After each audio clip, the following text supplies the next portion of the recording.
Good afternoon. I think I'm going to make a start now. I know we were running late on the last session, so I thought I'd just give it a minute.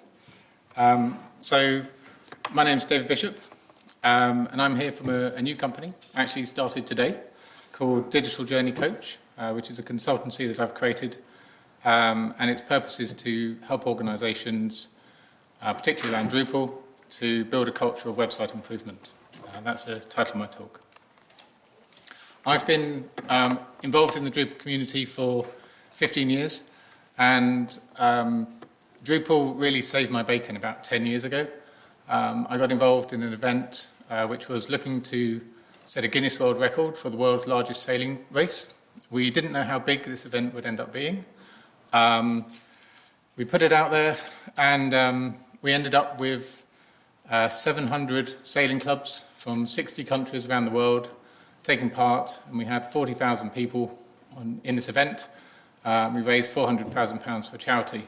And this was something that we started on a very small idea, and it just scaled. And Drupal, I was doing the digital strategy. I was actually the only person doing the website, and Drupal just kept scaling and supporting me and scaling, and we did race management systems and the caching, and it was absolutely brilliant. So since then, I've been a die-hard fan of using Drupal.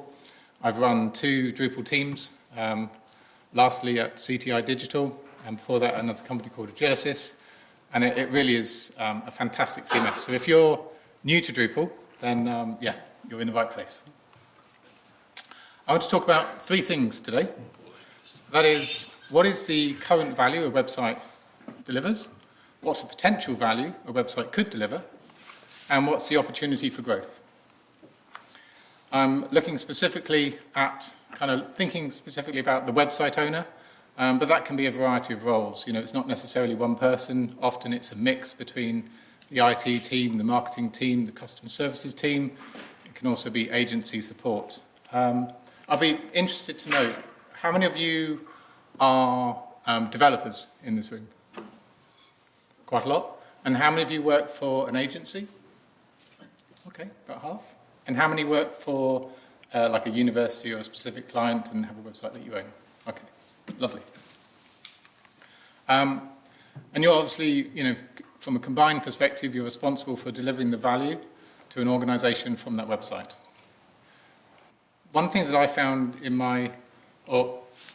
the kind of 3 things that you have to do to demonstrate the value to the organisation is you need to demonstrate the current value of the website, the potential value, and find ways of realising increased value. But often this can be a struggle. In my experience, a number of organisations don't have reporting set up to measure commercial value.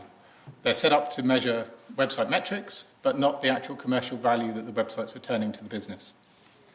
It can be hard to identify, therefore, potential value, because you're not measuring from a commercial perspective, and different departments have different interests. The IT team may have a GDPR focus, and so they're very interested in data and security, and they're not necessarily interested in customer experience and making that as easy as possible. They're interested in making sure that it's all as compliant as possible. The marketing team just want to do the simplest process to get people signed up to do activities, and they're kind of pulling in different directions with an unclear objective. One of the challenges is, websites need to be continually improved, otherwise they become obsolete. And having worked at an agency for the last couple of years, you often see people coming to market, and fundamentally the reason they're coming to market is because they haven't invested in keeping that website up to date. The reasons why websites become kind of obsolete and difficult over a number of years: navigation can become confusing because too much content's been added, the menu links are becoming tricky, accessibility becomes an issue, data security questions arise about is it still secure as a platform, bugs don't get fixed, and then navigation templates, they become quite static because people forget how to make changes. When a website's initially being built, there's a lot of activity and people know how to make changes, and the thing's quite dynamic, but then over time people lose confidence in making changes to the structure of the site. And in the organisation, the perceived value drops over a period of time.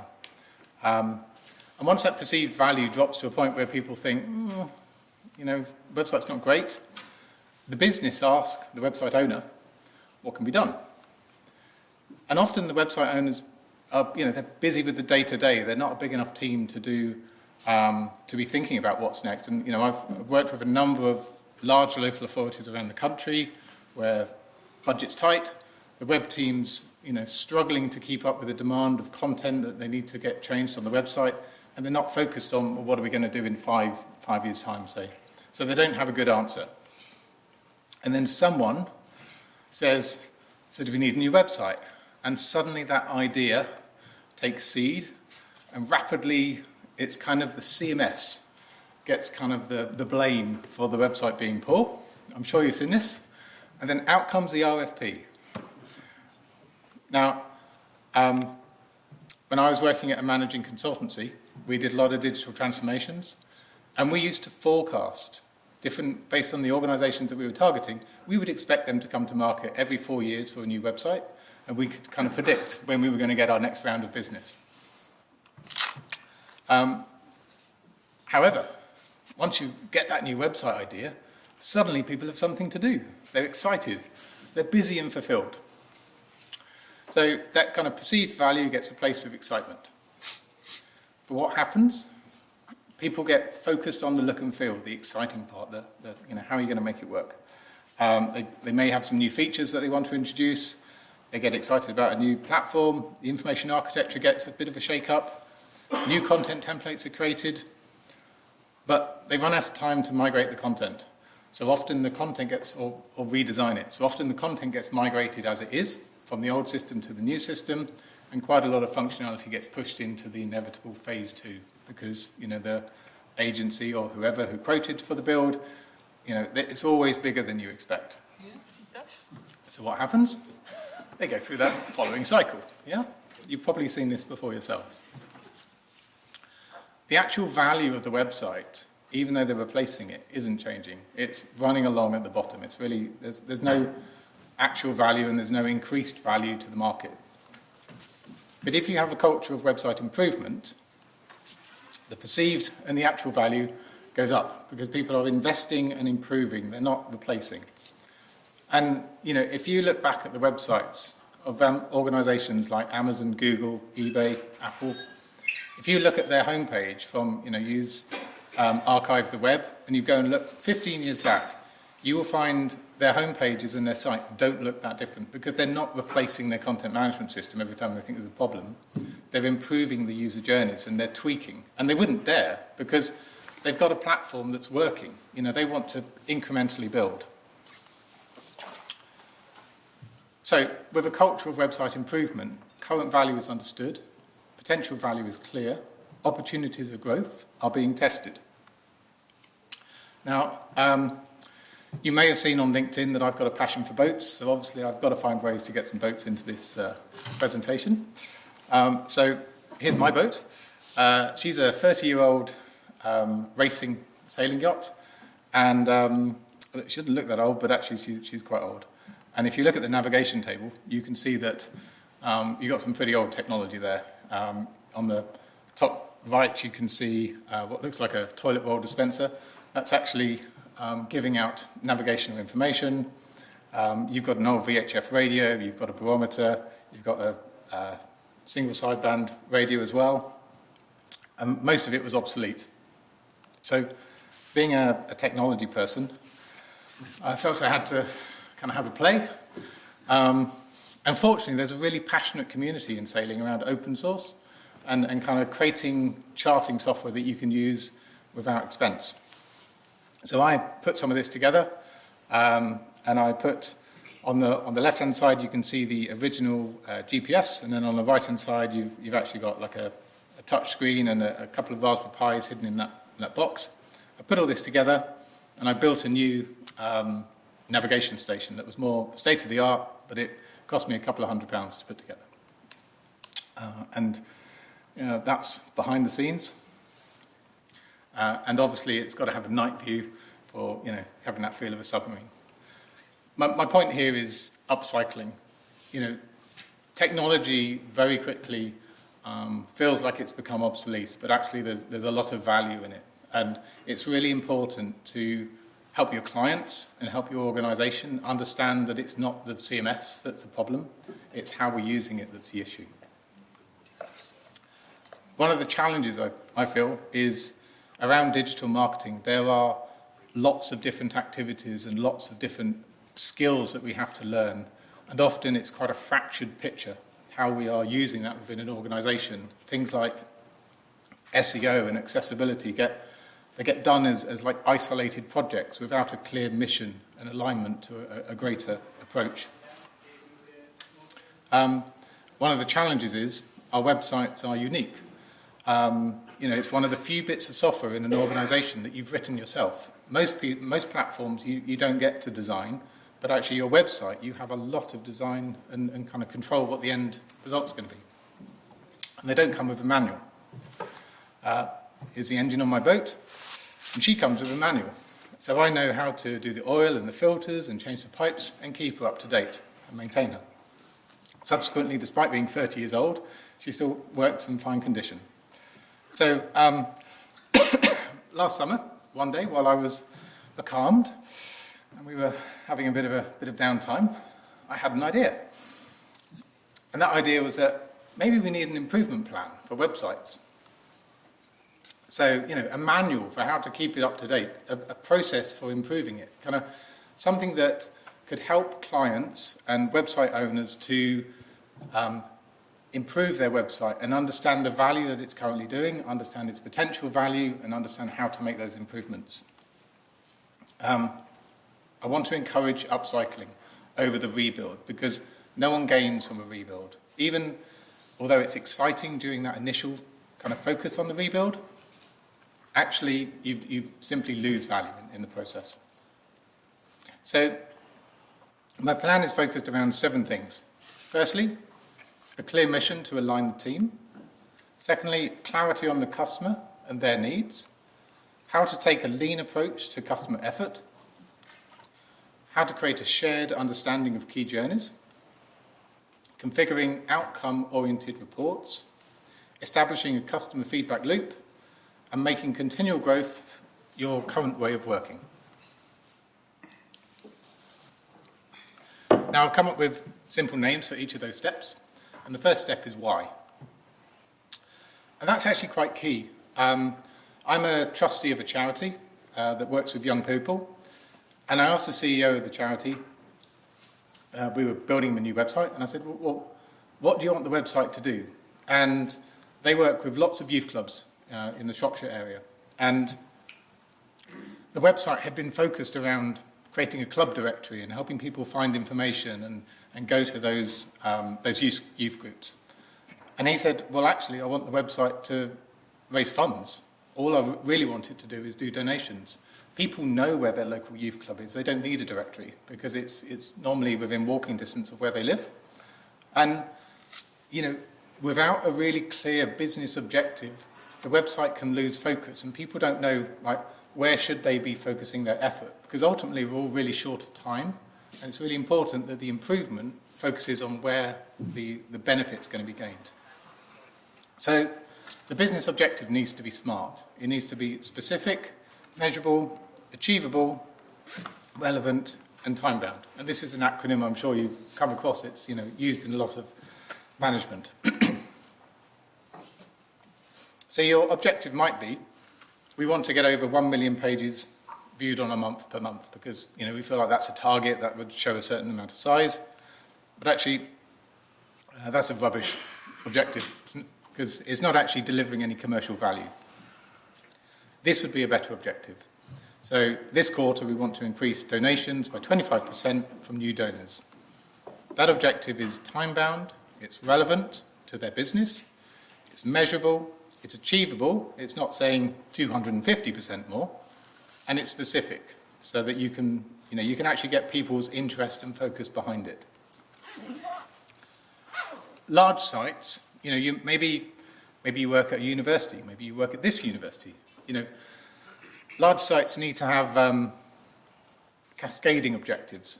So, you don't have to have one objective. You can have multiple, but they should cascade into each other, and kind of that enables you to have focus at various levels.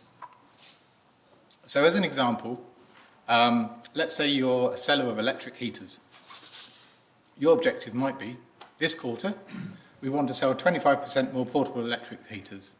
That's smart, it's time-bound, it's relevant, and it's actionable. So next step, who? Who are your customers, and what needs do you satisfy? Now this is a fantastic car. And if I asked a car designer to design me a car, this is probably what they'd design. But if I'm a family, that car is of no value at all. This is a much more useful car to me because it enables me to take my family to a campsite and go camping. So let's have a look at our electric heater seller. You know, it can be easy to think about your products and your services to the market as fairly generic, and it's actually really important to think about the segments for each product, for who they are, their situation, and what their different concerns are, because that then helps you target their needs, because they're individual. So for example, with a portable electric heater, typically you may have a senior citizen who's looking to save cost and heat their home. You may have a young professional who's got a garden studio, who, I don't know if any of you have built a garden studio or have one. Typically, unless they've got a lot of insulation, they're pretty freezing. So, you know, they're definitely going to want an electric heater. Or a caravan owner, because, you know, they want to heat up their caravan. Their needs are very different. The caravan owner will want to know, will it run on 230 volts? And will it blow the caravan site based on the amps that it's going to pull? Whereas the senior citizen is more worried about, am I going to be able to set it up and understand it? Does it have a warranty if it goes wrong? And what's the running cost of using that heater for 6 hours or 12 hours during the day if they're sitting in their lounge and using it to heat up one room? So the next step, what? What do you need from your customer? And this is a focus on how much effort are we expecting the customer to do in order for us to fulfill the service that we want to provide them. So what we need to do is think about our needs, like weight in a rocket trying to take off for Mars. What we want to focus on is taking the weight out of the rocket to enable more rockets to take off. And the way to do this is a simple audit. We basically go through all of the sections that we're asking the customer to complete, and then we look for fields and questions that we're asking them that we don't actually have a strong reason to ask. So for example, quite a lot of contact forms by default have salutation. Now, we may be collecting that on the form, but if we look downstream, we may not actually be using it in any of our marketing or any of our processes. So immediately we found something that we can remove. And simply by taking the time to review journeys, it's amazing the amount of fields and activities that we can simplify. And all of that simplification means that we will get a better conversion rate for people going through journeys. So if we looked at the electric heater seller, you know, it's an e-commerce journey, so there's quite a lot of activities that customers got to do. They've got to identify the product, account registration, customer details, billing details, shipping details, payment details. There's some great patterns in e-commerce for optimizing that. But, you know, even that first step of how do they identify the right product? You know, have we considered creating buyer's guides for the senior citizen, buyer's guides for caravan owners that then recommend the right products to them? Because if you can just reduce the kind of cognitive effort that they need to do, you're more likely to get them to complete your journeys. Next step, how? Apple dominated the music market by building a better how. The activity that people were doing has still and has always been exactly the same. They want to listen to music on the go. I'm sure some of you will remember CD players, and you will remember that you had to go to the store physically. You had to go and find the music in the rack that you wanted, take it to the counter, pay at the counter, and then you had to travel, you know, you had to store it at home, you had to find a collection of CDs you wanted to take with you, you had that flip open case, and then when you wanted to listen to 12 tracks, you had to pick the right CD, put it in the CD player and listen to it. It now seems archaic to think that that was how we used to listen to music. Then there was this great invention of the MP3 player.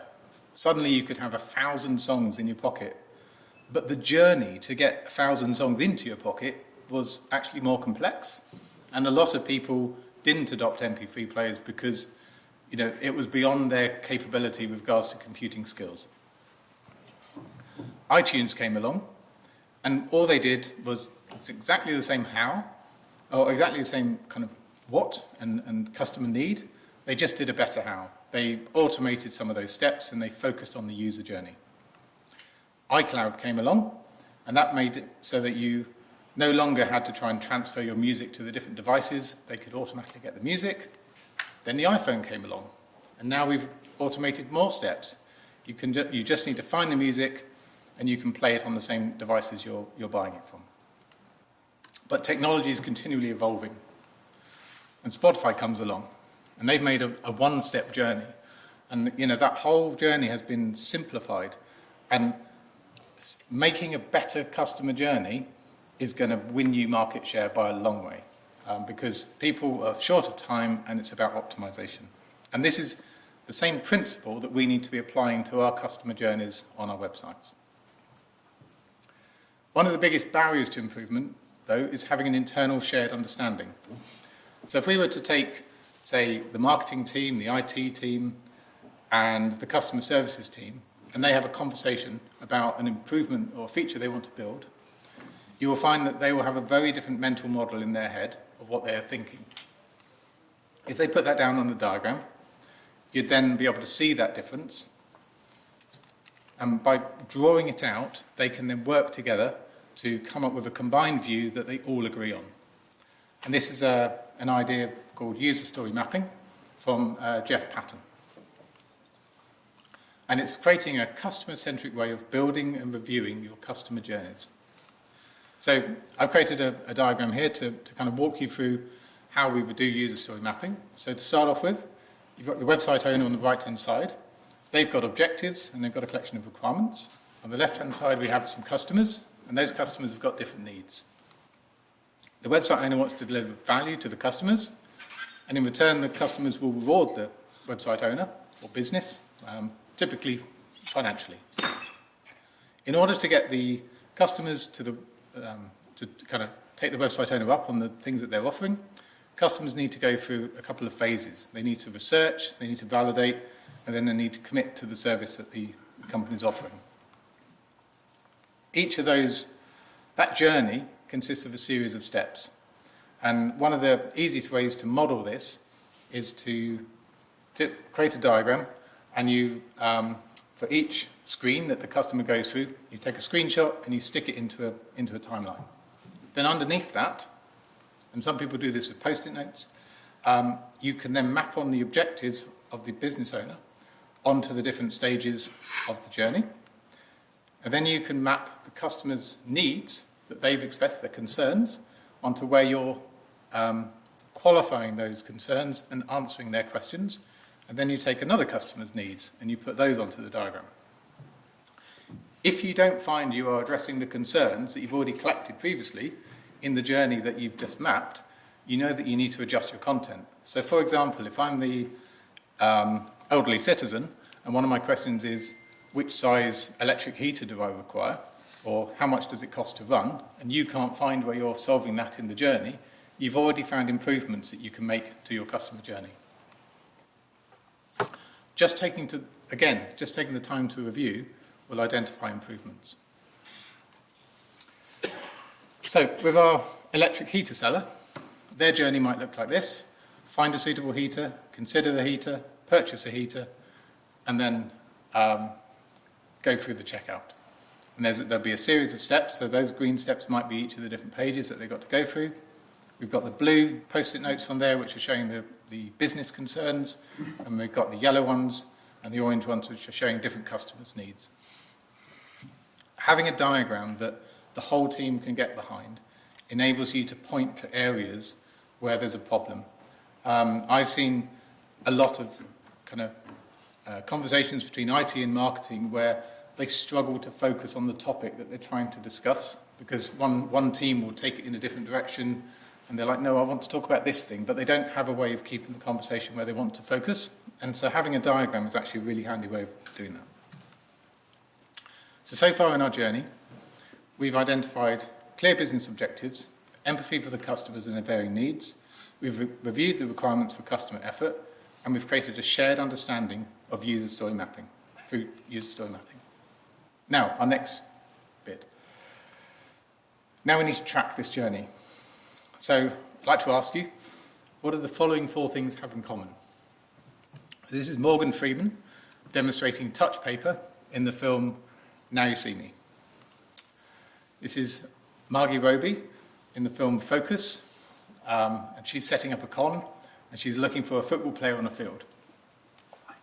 This is Fast and Furious 5, and this is where they've just stolen a safe out of a building, police station, and underneath an underpass, they've switched it for a fake safe. Lastly, reporting commercial performance based on website visits, sessions, and page impressions. Can anyone tell me what those 4 things have in common?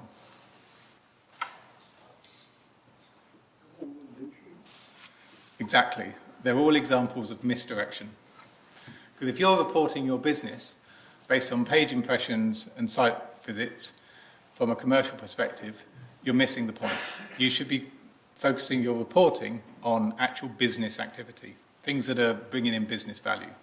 The reason is because if you look at social media, you may go, oh, well, if we put this post out and it goes viral, we're going to get a load of traffic to the website. But actually, social media traffic doesn't convert anywhere near as well as email marketing traffic. And it's really important to be focused on what's the outcome rather than the volume that you're bringing into the website. The only person that's interested in website metrics is going to be the system administrator from a hosting perspective. What you should be reporting on is going back to the beginning. What's the current value? What's the potential value? And where are the opportunities for growth? In order to do this, we need to create reports that enable you to make commercial decisions with confidence. So the first kind of report that you need is something like this, and this is a business report. So you've got conversions on the left, you've got time on the right. It's a relatively simple looking report, but most organizations don't have something like this that they are working to. So here is an example that I've built in Looker Studio. On the left-hand side, you've got, and this is based on a real website, so on the left-hand side, you've got a number of applications, and in that quarter, they've got a target of 10,000 applications. Along the bottom right, you've got a timeline, and it's actually this quarter. So we are here today. That's the red line. That's our forecasted position. That's last quarter's position. That's our target, 25% increase. And it's a very simple graph that anyone in the business, from a commercial perspective, can look at through the quarter and see, are we on track, or aren't we on track? So that one, what we're trying to do is create ways for the business to recognise the value of the current websites so that they don't question it and that perceived value dropping. Okay? Second one, the journey report. And these are your typical conversion rate funnels that you may be familiar with, but often people don't have them or they don't have the ability to collect what's the full potential from earlier on in the journey. In order to build that funnel, we need a collection of steps that we want to track. But we've already done this in our previous steps, so we can pour that information in and use what we need to do is identify for each of those steps some kind of data signal that we can create a data event and push that into Google Analytics or another analytics tool so that we can then track those journeys. Here's an example of Google's merchandise store. I've selected this because in Google Analytics this is freely available. You can go and look at their traffic for their Google merchandise store, and it's quite interesting to get some background. What we can see here is they've currently got a 4.3% conversion. So they've actually got purchases of 45 from over 1,000 people visiting product pages during that period. A lot of businesses don't realise the potential value. They look at the purchases they receive and they don't realise that actually there's a lot more opportunity, but people are falling out of the funnel. And I guess it's our role to educate the businesses on how to realize that value and get them focused on improving journeys rather than replacing content management systems. Now, the next step is customer segment reporting.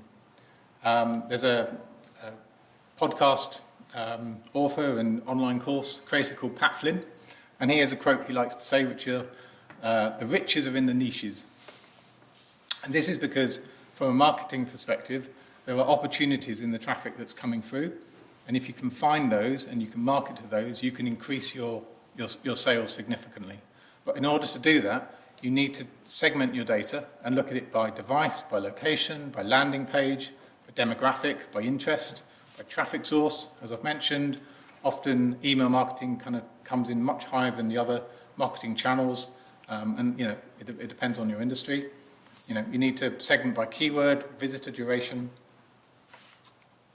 But it's also important to understand the customers fully. So, at that earlier step, go and speak to real customers about their real needs, because if you just look at the metrics, you can get confused that two sets of metrics may look identical. So, for example, in this case, we could be classing these people as, well, both of them are on a commuter train, both of them are using a mobile phone, but actually, depending on the time of the day and depending on their situation, they could have a very different experience and a very different kind of, the lady on the right there, she's tired, it's the end of the day.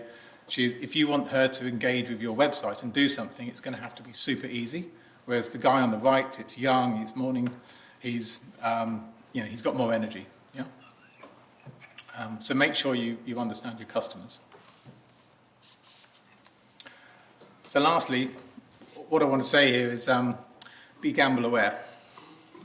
If you're making marketing decisions based on things that are false positives, that misdirection at the start, then it's important that you check your reporting and focus more on commercial reporting.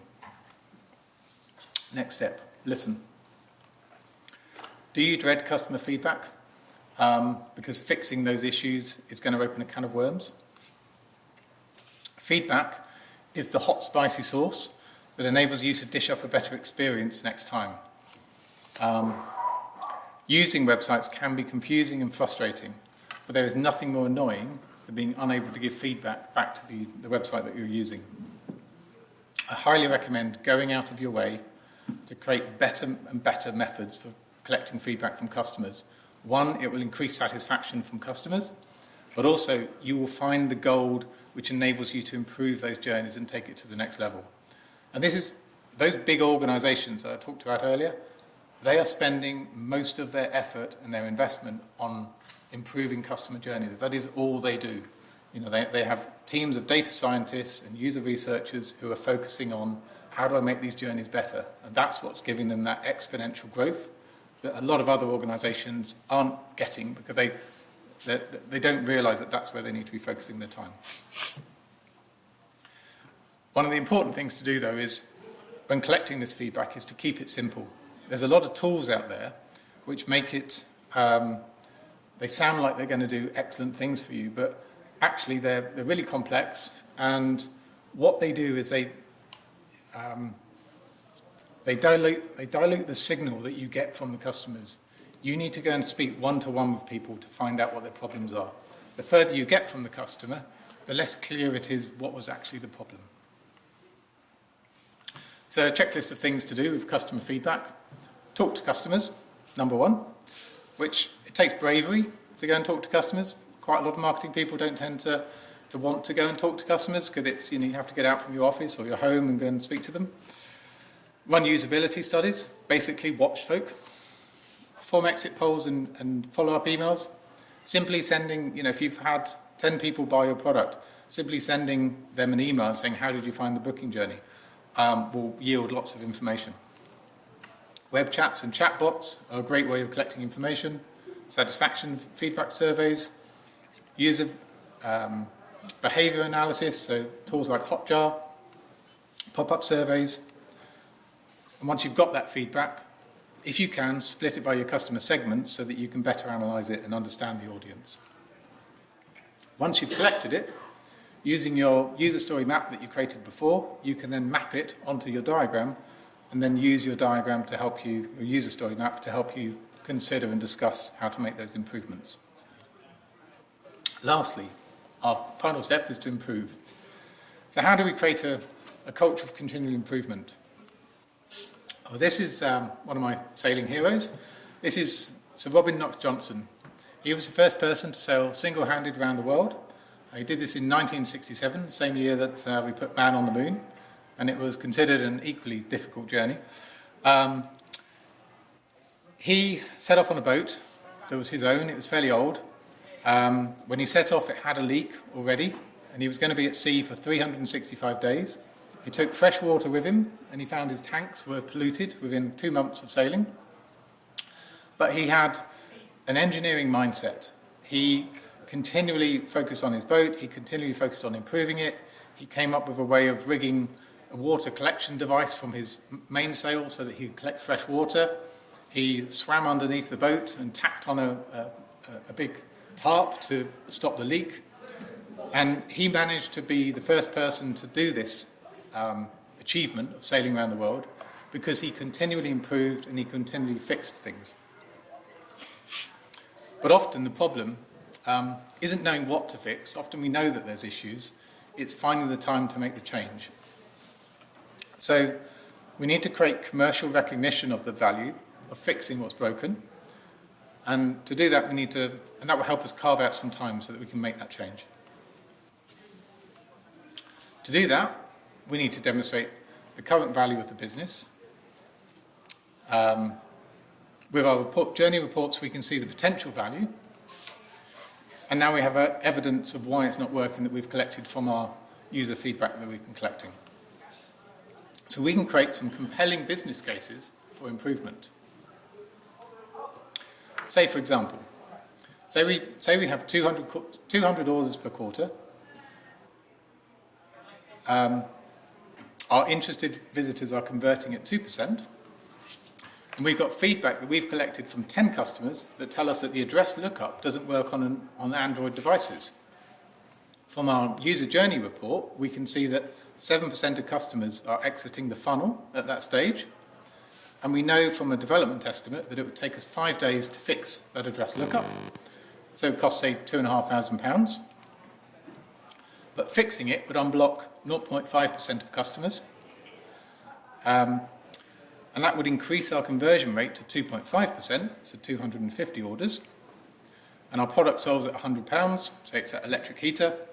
So we would make £5,000 more in the next quarter than we would in the last quarter by investing that £2,500.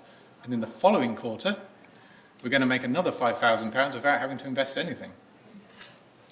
The other huge value of fixing problems is that our cost of acquisition doesn't go up. So our revenue goes up, but our profit can quadruple. So it should be really easy to create a commercial proposition to our leaders to get that done. How to go about creating a culture of continual improvement? Firstly, and this is something I did at my last organisation, we had a web development team. We were looking to, we wanted to fix things, but we were too busy delivering projects to do it. And what I introduced was I got everyone I kind of put into their calendar 1 hour per week where we would focus purely on improvement. We maintained a list of improvements, and we used a scorecard to all the improvements that we wanted to do, all the ideas. We used a scorecard so that we were focusing our time on the most value. We had regular meetings with actions, and we picked some quick wins. And then we were using commercial reports to show the value that we were delivering. And that's a way it can be really hard to see how can I introduce this when I've only got a small team and we don't have time to introduce it. But if you carve out 1 hour, it's surprising. Over a quarter, over half a year, it's amazing the improvement that you can make. But to actually make sure that you're moving forward and you're not doing that kind of actual value floating along the bottom, you need to validate the changes that you're doing. So you need to do A/B testing. And one thing I would say about A/B testing is that it's really important to be brave. Don't tinker around the edges. Use A/B testing to try really big changes. Don't just try small wording. Try a totally different design layout to the product page. Try a totally different kind of course layout page based on feedback that you've collected of things that could be improved. And with that, you could make significant leaps forward. So just as a kind of a word on being brave, with courage, nothing is impossible. And so that was the founding statement, the motto of Sir William Hillary, the founder of the RNLI. And that's something that I say to my children when we go sailing, because they often need a bit of courage when I take them sailing. But eventually we do find ourselves on somewhere nice at the end of the day. So what we've done with this process, this website improvement plan, is we have mapped out our user experience, we've set up commercially useful reporting, we've created a regular flow of customer feedback, and from all of this, we've compiled and created a collection of improvements that we can roll out, and have created an improvement plan. Now is actually a really important time to be thinking about this. Generative AI is fantastic and it's solving lots of problems, but it's also decreasing organic traffic by 20 to 60% on websites. So website owners will need to adapt. With reduced traffic, there's a need to make every visit count.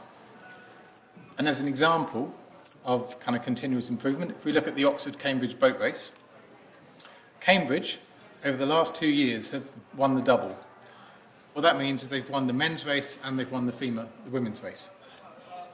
And if you look at the results, you can see that actually the Cambridge women have consistently improved their technique. And there was an article in The Guardian that interviewed them about what were they doing that was different. They align their team to a mission, they listen and support each other, they encourage new ideas, they continually reflect on performance, they focus on long-term wins, and they relentlessly work on efficiency. And it's that focus and continuation of effort that has driven them forward. So I guess my final statement would be more Cambridge, which is topical, obviously. And that will take us from having an actual value that floats along the bottom to aligning our team in the boat towards a clear mission and a clear focus, and then having actual value that increases. And the best time to start doing this would be today. Thank you very much.